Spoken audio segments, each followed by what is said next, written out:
બગદાણામાં નવનીત બાલદિયાને માર મારવામાં આવ્યો, ત્યારબાદ કોળી સમાજના વિવિધ આગેવાનો એમની મદદે આવ્યા. રાજકીય આગેવાનો, સામાજિક આગેવાનો અને દરેક સામાન્ય માણસ પણ નવનીત બાલદિયાની મદદ માટે આવ્યા હતા. આપણે જોયું કે કોળી સમાજના વોટ્સએપ ગ્રુપ્સની અંદર એવો મેસેજ ફરતો થયો હતો કે કોળી સમાજના 16 જેટલા આગેવાનો છે એ 15 તારીખે સવારે 11 વાગે મંદિરની બહાર આત્માવલોકન કરશે. પોલીસ દ્વારા રાત્રે જ આ 15 કે 16 જેટલા આગેવાનો હતા, એમાંથી 13 આગેવાનોની અટકાયત કરી લેવામાં આવી. 2 જેટલા આગેવાનો મંદિર સુધી પહોંચ્યા, એમણે આત્માવલોકનનો પ્રયાસ પણ કર્યો, પરંતુ પોલીસે તેમનો પ્રયાસ નિષ્ફળ બનાવ્યો. પરંતુ આજે આખી ઘટના બની, એ ઘટના બાદ નવનીત બાલદિયાનું પણ નિવેદન સામે આવ્યું હતું. એમણે પણ કહ્યું કે આત્માવલોકન જેવા પગલાઓ ન ભરવા જોઈએ અને આપણે કાયદાકીય જે લડત છે એને કાયદાકીય રીતે જ લડીશું. ત્યારે ફરી એકવાર આ જે કોળી સમાજના આગેવાનો હતા એમણે આ વિષયને લઈને ચોખવટ કરવી પડી છે. હવે શું ચોખવટ કરવી પડી છે અને શા માટે કરવી પડી છે તેના વિશે વિગતે વાત કરીએ આ અહેવાલમાં. જય હિન્દ. BSI ન્યૂઝ પર આપની સાથે હું છું નિધિ ગઢવી.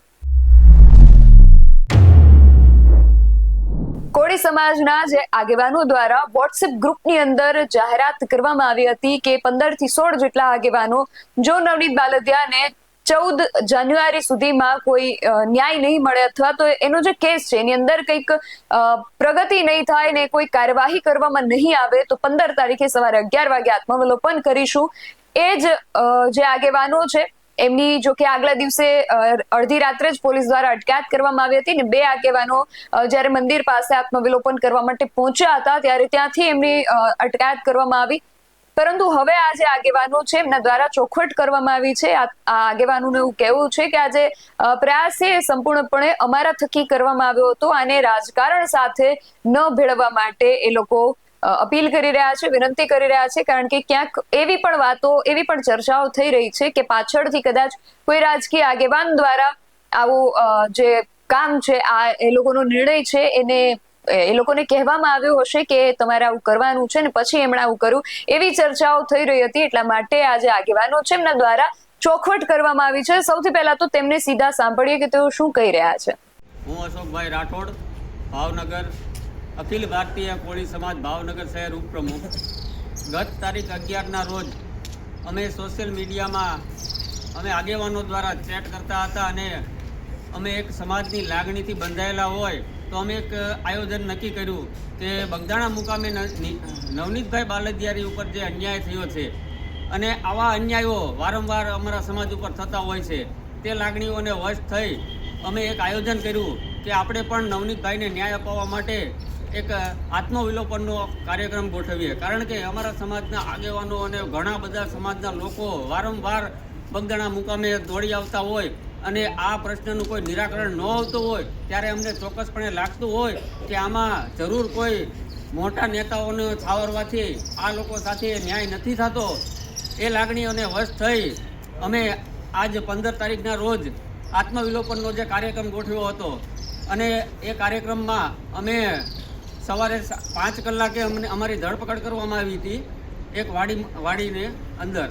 અને ત્યાર પછી જે અમુક સોશિયલ મીડિયાના માધ્યમથી અમે અમુક વિડીયો જોયા જેમાં એવા નિવેદનો આપવામાં આવતા હતા તે કોઈ પક્ષના કહેવાથી કર્યું છે.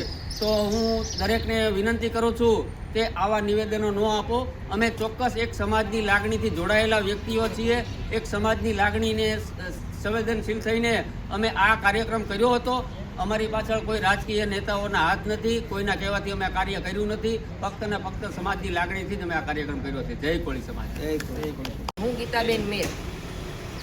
અમે જે 11 તારીખે એક આ બધી ગ્રુપ ઉપર લાઈવ થયા હતા અને સમાજ સાથે અત્યાચાર થઈ રહ્યો છે તેના વિશે ચર્ચા કરી રહ્યા હતા અને એકબીજાએ પ્રસ્તાવ મૂક્યો કે ભાઈ સમાજને ઝડપથી ન્યાય મળે તો આપણે શું કરવું. એટલે અમે આ કાર્યક્રમ બનાવ્યો કે આપણે આત્મવિલોપન કરીએ બગદાણા ખાતે જઈ. અને અમે આ બીજે દિવસે વિડીયો મૂક્યો, બીજા ભાઈઓએ ઇન્ટરવ્યૂ આપ્યું અને તે દિવસથી અમે ભાવનગર છોડી જતા રહ્યા હતા. અમે ફક્ત સમાજની લાગણી માટે આ પગલું ભર્યું છે, કોઈ રાજકીય આમાં નથી. અને હાલમાં હું પણ ભાજપની સક્રિય કાર્યકર છું એટલે આમાં રાજકારણ મહેરબાન કરીને ન લાવો. ફક્ત અને ફક્ત સમાજની લાગણીને લઈને આમ અમે કર્યું છે. જય કોળી સમાજ. મારું નામ પરેશભાઈ ગોરધનભાઈ મેર, ભાવનગર તાલુકા યુવા મોરચા ઉપપ્રમુખ ભાજપ અને અખિલ ભારતીય કોળી સમાજ ભાવનગર જિલ્લા મહામંત્રી. અમે 11 તારીખે એક મેસેજ વાયરલ કર્યો હતો કે અમે 15 તારીખે 11 વાગે આત્માવલોકન કરીશું બગદાણા મુકામે. એ અમે સ્વયં કોળી સમાજની એક નાતે અમને કોળી સમાજને ભાઈ અમારો નવનીતભાઈ ન્યાય મળે એ માટે કીધું. આમાં કોઈ રાજકારણ નથી. હું ભાજપનો ઉપપ્રમુખ છું ભાવનગર તાલુકાનો અને અખિલ ભારતીય કોળી સમાજ ભાવનગર જિલ્લા મહામંત્રી છું. અમે સ્વેચ્છાએ રીતે આ કર્યું છે. આમાં કોઈ રાજકારણ ન હતા, કારણ કે આ એક નવનીતભાઈ ન્યાય મળે તે માટે અમે પગલું ભર્યું છે. મારું નામ હરેશભાઈ જી મેર ભાવનગર. હું અખિલ ભારતીય કોળી સમાજ રજિસ્ટર ન્યૂ દિલ્હી ગુજરાત પ્રદેશ કારોબારી મેમ્બર.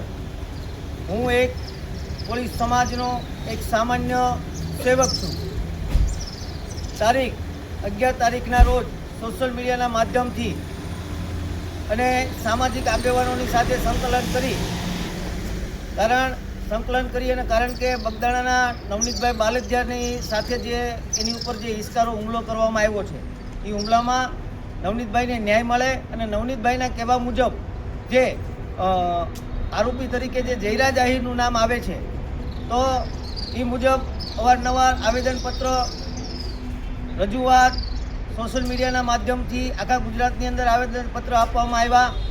પણ ખરેખર આમાં ક્યાંક ને ક્યાંક મોટા માછલા છટકી જતા એવું લાગતા અમે અંદરો-અંદર સામાજિક આગેવાનોએ નક્કી કરી તારીખ 11ના રોજ અમે બધાએ નક્કી કર્યું કે જ્યાં સુધી નવનીતભાઈને ન્યાય નહીં મળે અને મુખ્ય કાવતરાખોર જયરાજ આહિરનું જ્યાં સુધી આમાં એફઆઈઆરમાં નામ નહીં દાખલ થાય ત્યાં સુધી અમે તારીખ 15ના રોજ બગદાણા મુકામે ગુરુ આશ્રમ બગદાણા ખાતે અમે બધાએ 16 જણા આત્મવિલોપન કરવાની જે ચીમકી ઉચ્ચારી હતી, એમાં છેલ્લા 3 દિવસથી અમે ભાવનગર અને ભાવનગર જિલ્લાના આ જેટલા તમને વિડીયોમાં દેખાય છે બધા આગેવાનો છેલ્લા 3 દિવસથી અમે બગદાણા મુકામે આવેલા જુદી જુદી જગ્યાએ અમે રાત્રિ રોકાણ કરી અને આજની તારીખ 15ના રોજ 11 વાગે જે અમે આત્મવિલોપન કરવાની અમારી જે તૈયારી હતી એના ભાગરૂપે આજ રોજ વહેલી સવારે 4 વાગે પોલીસ દ્વારા અમને તમામને ઊંઘતા ઝડપી લેવામાં આવ્યા હતા.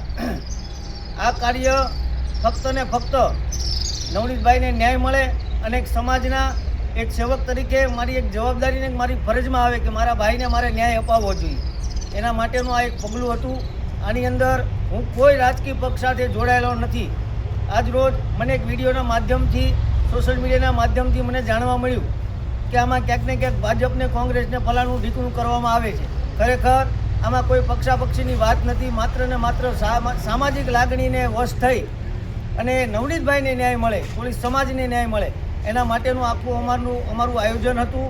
પણ સવારમાં 4 વાગે અમારી પોલીસ દ્વારા ધરપકડ કરવામાં આવી. એટલે પ્લીઝ મહેરબાની કરી આમાં કોઈ પક્ષાપક્ષીની વાત ન કરતા. આમાં કોઈ 0% પણ રાજકારણ નથી. માત્ર ને માત્ર સામાજિક લાગણીને ધ્યાનમાં રાખી અમારી જવાબદારીના ભાગરૂપે અમે બધા લોકોએ સ્વયંભૂ પોતપોતાની જવાબદારીએ અમે આત્મવિલોપન કરવાનું નક્કી કર્યું હતું. જય કોળી સમાજ. તેમનું કહેવું છે કે આ જે આત્મવિલોપનનો પ્રયાસ છે એ અમે લાગણીમાં આવીને કરેલો છે, આમાં કોઈ રાજકીય એંગલ નથી અને આ ઘટનાને રાજકીય એંગલ ન આપવા માટે પણ તેઓ વિનંતી કરી રહ્યા છે.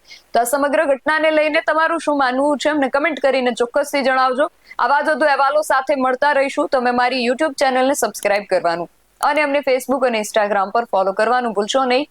બાકી નવી અપડેટ્સ માટે આપ જોતા રહો PSI ટીવી ન્યૂઝ. નમસ્કાર.